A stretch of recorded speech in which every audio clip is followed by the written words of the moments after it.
Zdravo prijatelji, dobro došli. Evo najjednostavnijeg recepta za ukusan desert.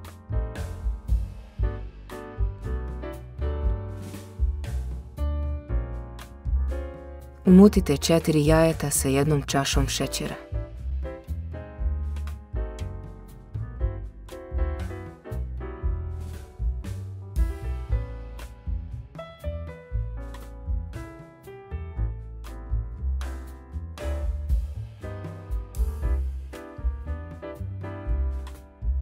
Zatim dodajte 1 čašu ulja, 1 čašu mlijeka,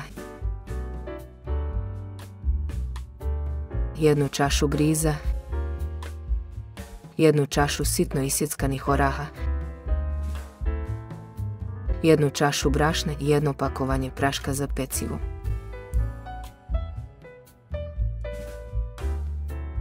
Čaša koju koristim je zapremine 200 ml.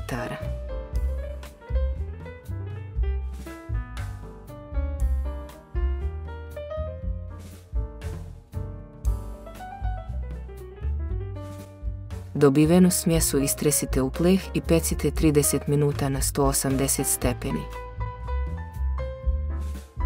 Pleh prethodno premazati uljem.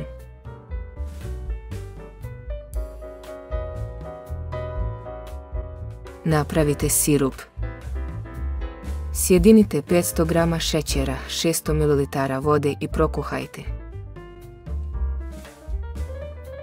Sirup ostavite da se ohladi, ali ne potpuno.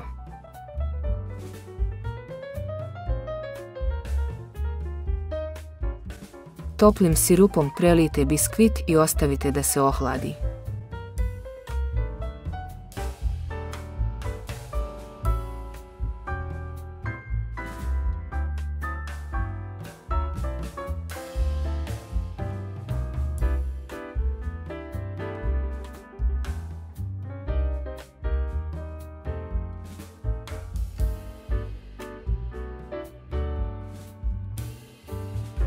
Umutite diješlak kreme od vanilije po uputstvu sa pakovanja.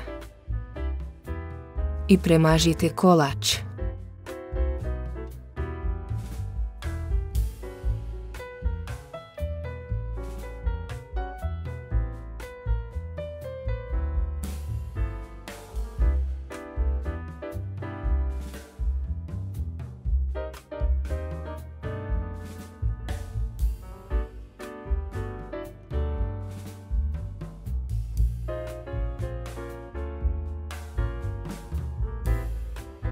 Pospite orasima.